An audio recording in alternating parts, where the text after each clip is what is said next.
வணக்கம் அன்பர்களே. அஸ்ட்ரோசிரி சேனல் வாயிலாக நான் உங்கள் அஸ்ட்ராலஜர் டாக்டர் சதீஷ். கும்பராசி அன்பர்களே, இந்த 2024வது வருட குரு பெயர்ச்சியால மிகப்பெரிய மாற்றங்களையும் திருப்பங்களையும் சந்திக்கக்கூடிய ஒரு ராசி அப்படின்னா அது கும்பராசினரை சொல்லணும். ஏன்னா குரு பகவான் இந்த பெயர்ச்சியில 4ஆம் இடம் என்கின்ற சுகஸ்தானத்துல அமர்கிறார். அப்ப 4ஆம் இடம் என்பது என்ன? சுகஸ்தானம், தாய், வீடு, வண்டி, வாகனத்தை குறிக்கக்கூடிய ஒரு இடம்.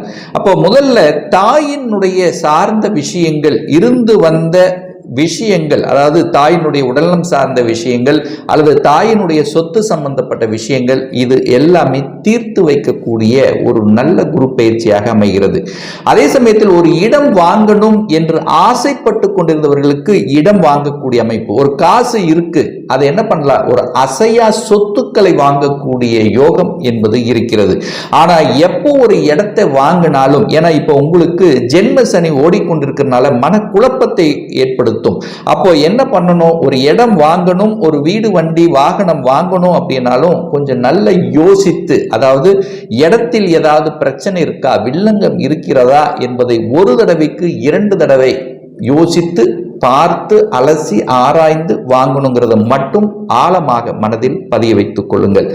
ஒரு வேலை கிடைக்கல, ஒரு நல்ல வேலை இல்லை, ஒரு 2-3 மாதங்களாக எனக்கு ஒரு நல்ல வேலை அமையலன்னா ஆஃப்டர் குரு பயிற்சிக்கு அப்புறம் உங்களுக்கு ஒரு நல்ல வேலை அமைய இருக்கிறது என்பதை உறுதியாக சொல்லலாம். ஏன்னா குரு பகவான் 10ஆம் இடத்தை பார்க்கிறார். அப்ப 10ஆம் இடம் என்பது என்ன? தொழில் ஸ்தானம். அப்ப 10ஆம் இடத்தை பார்க்கறதுனால வேலையில் ஒரு நல்ல மாற்றத்தை கொடுக்க காத்து கொண்டிருக்கிறது. அப்ப எந்த மாற்றமாக இருந்தாலும் அந்த மாற்றத்தை ஏற்றுக்கொள்ளுங்கள். ஏற்கனவே ஒரு வேலையில் நான் இருக்கிறேன் அப்படின்னா ஒரு சேஞ்சஸ், டிபார்ட்மெண்ட் சேஞ்ச் வருது அல்லது அடிஷனல் ரெஸ்பான்சிபிலிட்டி வருது அப்படின்னா அதை ஏத்துக்குங்க. அது ஏத்துக்கிறதுனால உங்களுக்கு நல்லவைகள் தான் நடக்கக்கூடிய அமைப்பு. அதே சமயத்தில் கோபப்பட்டு ஆக்ரோஷப்பட்டு மட்டும் வேலையை விட்டு விடாதீர்கள் இந்த காலகட்டம் அப்படிங்கிறதையும் ஞாபகத்தில் வைத்துக் கொள்ளுங்கள். ஏன்னா உங்களுடைய ராசி லக்னத்திலேயே சனி பகவான் உட்கார்ந்து அந்த சனி பகவானும் 10ஆம் இடத்தை பார்த்து கெடுப்பார். சோ அந்த வகையில வேலையை மட்டும் கோபப்பட்டு விட்டுறக்கூடாதுங்கிறதையும் ஞாபகத்தில் வைத்துக் கொள்ளுங்கள். அதே சமயத்தில் எந்த மாற்றங்கள், ஒரு வேலையில் இருக்கும் போது எந்த மாற்றம் வந்தாலும் அந்த மாற்றத்தை ஏற்றுக்கொள்ளுங்க. அதை ஏற்காம தடை செய்ய வேண்டாம். இல்ல தடை செய்தீர்கள் என்றால் மேலும் உங்களுக்கு அழுத்தம் பிரஷர்கள் வருவதற்கான வாய்ப்புகள் இருக்கிறது. அப்போ 4ஆம் இடத்திலிருந்து எங்க பார்க்கிறார்? 8ஆம் இடத்தை பார்க்கிறார்.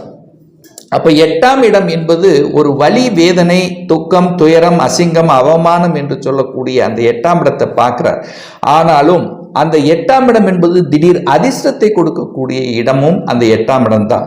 அப்ப எதிர்பாராத விதத்தில் திடீர் அதிர்ஷ்ட வாய்ப்புகள் கிடைக்கும். என்ன அதிர்ஷ்ட வாய்ப்புகள்? வேலைக்கு அப்ளை பண்ணவங்க வெளிநாட்டில் வேலை கிடைப்பதற்கான வாய்ப்புகள் பிரகாசமாக இருக்கிறது. அதாவது உங்களுடைய சொந்த ஊரை விட்டு வெளியே நகர்த்தக்கூடிய தன்மை. இப்ப நீங்க ஒரு வேலை வேணும், ஒரு நல்ல வேலை வேணும், படித்த படிப்புக்குண்டான வேலை வேணும்னா நிச்சயமா உங்களுக்கு அதர் ஸ்டேட் அல்லது அதர் கண்ட்ரியில தான் ஒரு நல்ல வேலை கிடைப்பதற்கான தன்மை. இப்போ விசா அப்ளை பண்ணி காத்து கொண்டிருந்தவர்களுக்கு இந்த மே மாதத்திலிருந்து விசா கிடைக்கக்கூடிய அமைப்பு, வெளிநாட்டில் வேலை பார்க்கக்கூடிய அமைப்புகள் நிச்சயமாக உண்டு.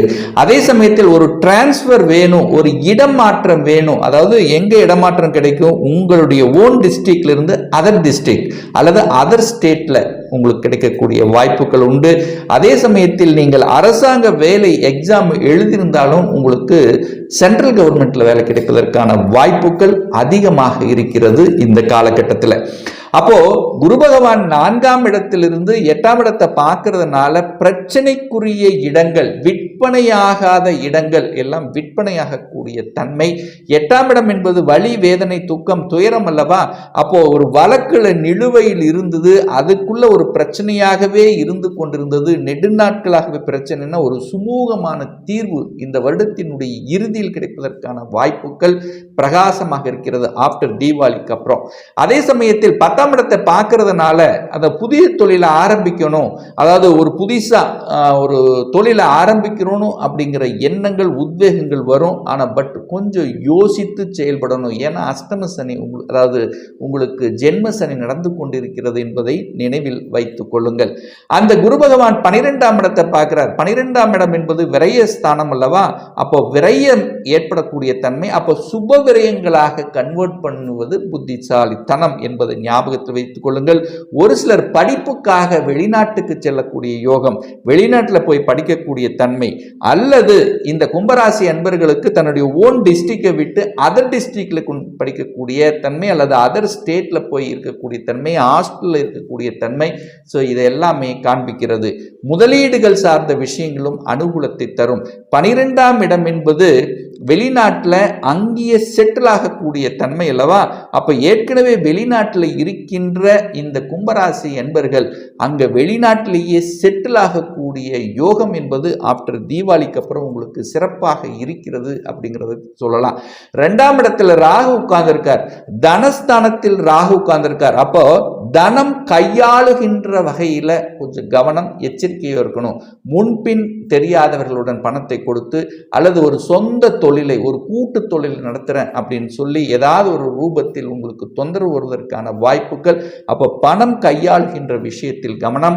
அதே சமயத்தில் குடும்பம் சார்ந்த விஷயத்தில், அதாவது கணவன் மனைவி சார்ந்த விஷயத்தில் மற்றவர்களுடைய குறுக்கீடு உங்களுடைய குடும்ப விஷயத்தில் வராமல் பார்த்துக் கொள்வதும், நீங்க மற்றவர் குடும்ப விஷயத்துக்கு போகாமல் இருப்பதும், யாருக்கும் ஜாமீன் கையெழுத்து போடாமல் இருப்பதும் இந்த காலகட்டம் உங்களுக்கு உகந்தது அப்படிங்கிறத ஸ்ட்ராங்கா மைண்ட்ல வச்சுக்குங்க.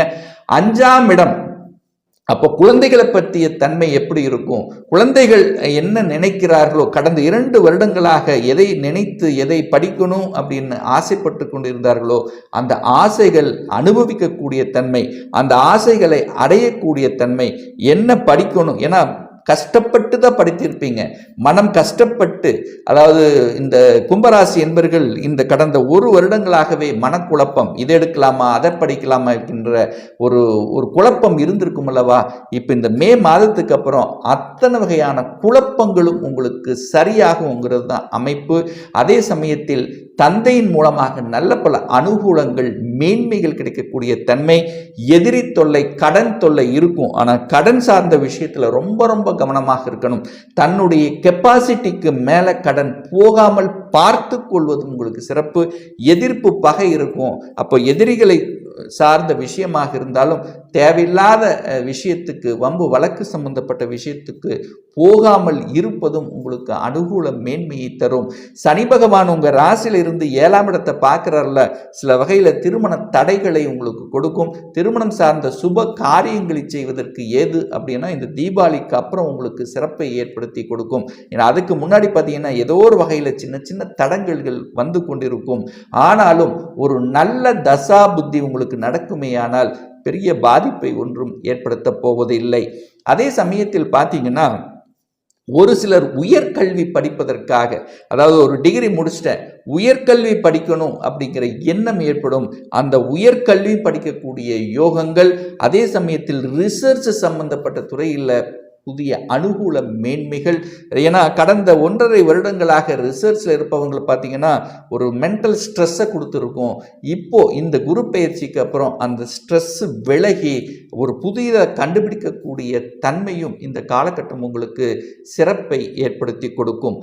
தனக்காரகன், அதாவது 2ஆம் அதிபதி என்று சொல்லக்கூடியவனும் 11ஆம் அதிபதி, லாபத்தை கொடுக்கக்கூடிய அந்த குரு பகவான் 4ஆம் இடத்தில் அமர்ந்திருக்கிறதுனால நிச்சயமாக நீங்கள் எந்த அளவுக்கு உழைப்பை போடுகிறீர்களோ அந்த அளவுக்கு உங்களுக்கு தன லாபம் பெருகும் அப்படிங்கிறதையும் ஞாபகத்தில் வைத்துக் கொள்ளுங்கள். கேது பகவான் 8ல் உட்கார்ந்துருக்கார் அல்லவா, இது சரி இது தப்பு அப்படிங்கிறது உங்களுடைய உள்ளுணர்வு உங்களுக்கு காமித்து கொடுக்கும். அப்போ உங்க உள்ளுணர்வு பிரகாரம் நீங்கள் நடந்து கொள்வது தான் இந்த காலகட்டம் உங்களுக்கு சிறப்பை ஏற்படுத்தி கொடுக்கும். ஒரு நல்ல தெய்வ வழிபாடு இந்த குரு பயிற்சினால குருவினுடைய அருளை பெறணும், உங்களுக்கு ஒரு நல்ல சுகஸ்தானம் வலுப்பெறணும் அப்படின்னா ஒவ்வொரு வியாழக்கிழமை என்று தட்சிணாமூர்த்தியை சென்று வழிபடுவதும், ஒரு முறை இந்த வருடத்தில் ஒரு முறையாவது திருச்செந்தூர் சென்று அங்கு முருகப்பெருமானை வழிபட்டு வரும்போது நிச்சயமாக உங்க மனதில் என்னென்ன ஆசைகள் இருக்கிறதோ அந்த ஆசைகள் நிறைவேறுங்கிறதுல எந்தவித மாற்று கருத்தும் கிடையாது.